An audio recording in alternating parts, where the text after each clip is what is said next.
So today, guys, we've got the Element 50 cal, and we're going to do the 50-yard-ish plus accuracy. And get this beast set up. All right.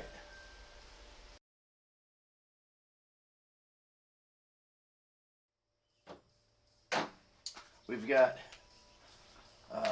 some different weights we're going to test, and we're going to see how accurate they are. All right, this is the 50 cal Element lineup, 235 up to 300. We're going to do a 3-shot string, give us the best out of this. 4,500 psi fill, which we have. I got my Fox Valley coffee going on. I got the Donny FL, I think that's the Great Cami.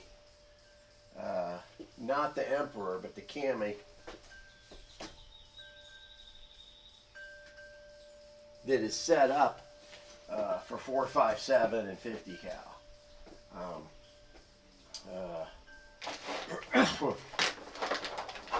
So let's have some fun. We got to get her sighted in first. I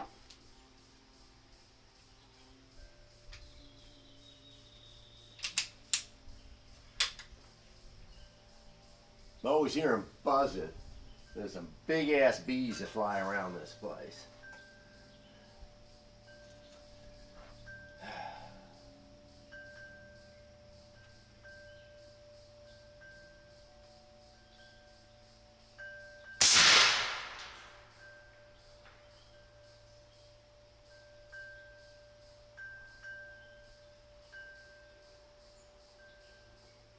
Oh, dead center, but high.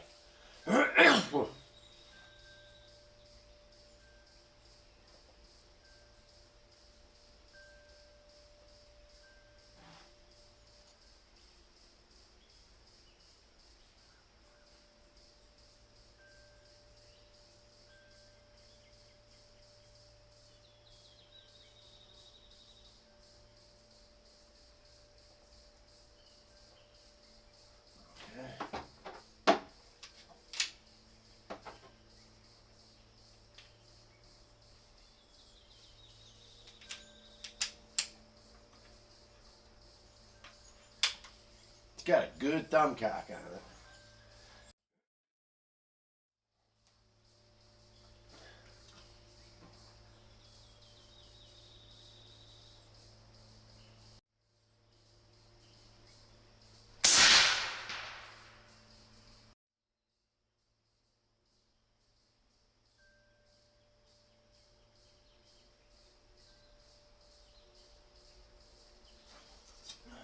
It's right next to the other one.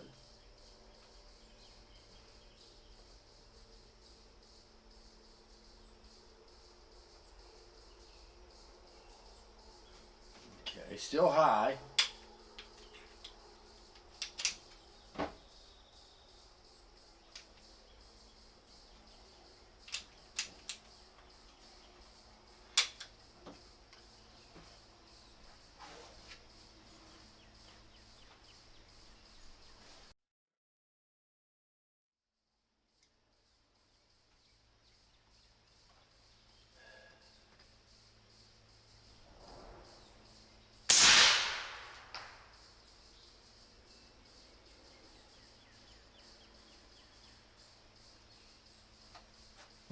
Wow.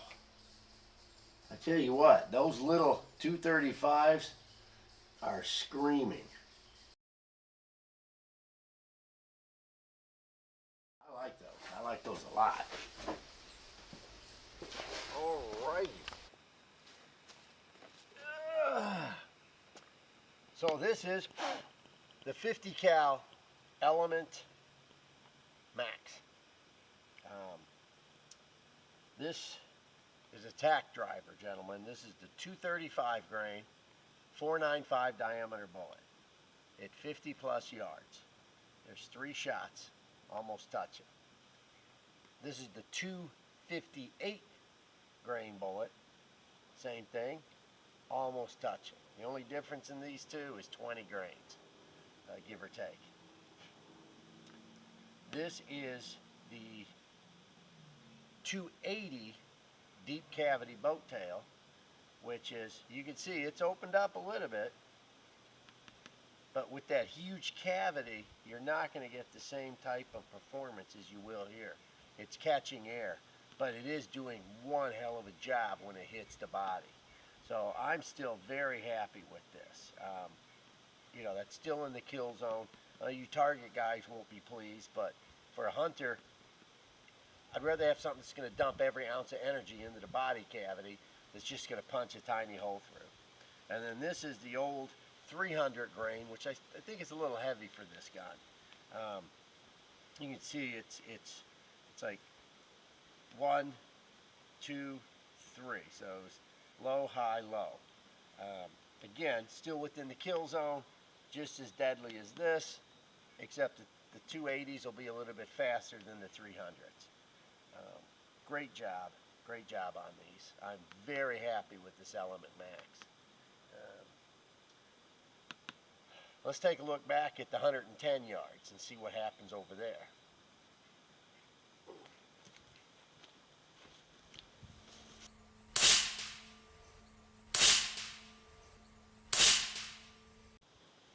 So I, just for grins, raised the crosshairs, or mill dot lines, whatever you want to call it, down to the 110 yard target, just to see if we could even hit it, and the first shot actually did.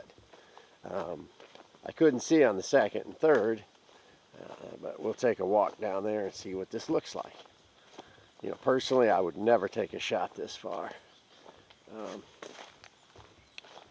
And those ATNs just don't zoom in crisp at the long distance. That, or I don't have the settings set right. I don't know. So, but at 110 yards, let's see where these bullets drop to.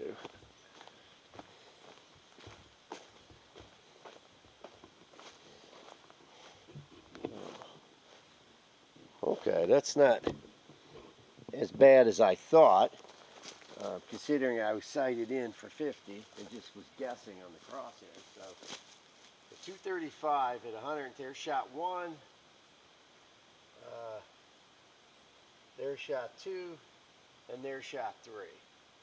So you can see at the longer distance, the distance between each shot is definitely opening up. But that was the first good give me right there. I'm surprised. I'm happy with that. I wasn't aiming for those, but it's interesting.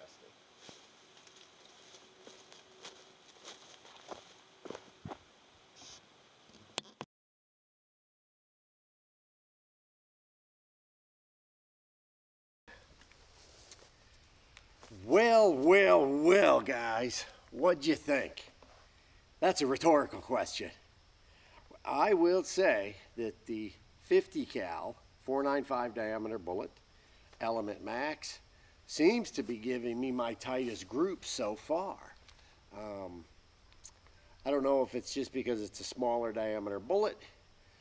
It's just giving it a bit more zing, but you know, at 55 yards, those bullets are tight. 235 and 258 are spot on tack drivers. The 280 and the 300 open up a bit because they are a bit heavier. I think it needs a bit more push behind those. They're a bit heavier, but still well within the kill zone at 55, 60 yards. So I have no problems hunting with all 4 of those slugs. Again, the Element Max 50 cal, sent to me by Terry Fox. Of course, I've got the barrel band, which is a must on these guns, by David B. at Black Arts Design.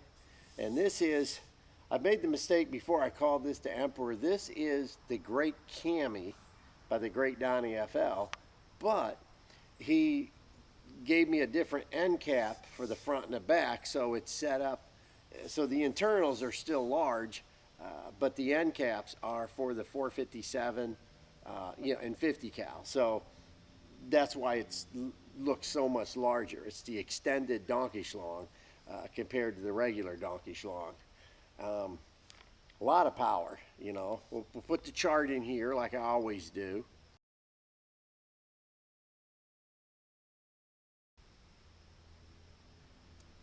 So you can see the foot-pounds of energy and the feet per second and the poundage and the and just look at the bones. Just the pure testosterone coming out of this. So I'm really excited. This might be, I don't know, this might be the one I shoot with this year. I just still haven't made my mind up.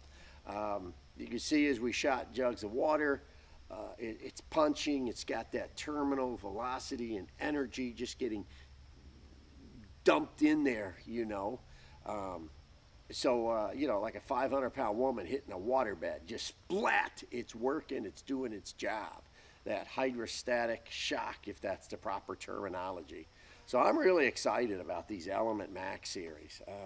Like I said, the only thing that I would do different is either put the solid air tank on the back just so it stiffens the shoulder piece up, or the longer air tank on the front to even out the air consumption per shot ratio. That's, you know, biggest thing with air rifles, it's not the PSI, it's the volume of air. Just think of air like water. How much are you putting behind each bullet? And if they're not close to being the same, you need to adjust that somehow. So with that being said, I am really tickled pink about this. And that is pink as in manly pink, not pink as cutting it off and tucking it inside out pink. So, gentlemen, thank you for watching. Anything about the bullets, contact me, aka Mr. Hollowpoint. Anything about the air rifle, Terry Fox at Fox Air Power. Black Arts Design on your barrel band. Donny FL for the extended donkey schlong. And I am extremely happy with this, guys. That's all I can say. Let's get out and maybe get a little sunblock on me so I don't burn like a toasted cheese sandwich here. Thanks for hanging out and watching, guys. Any questions, you know where to find me.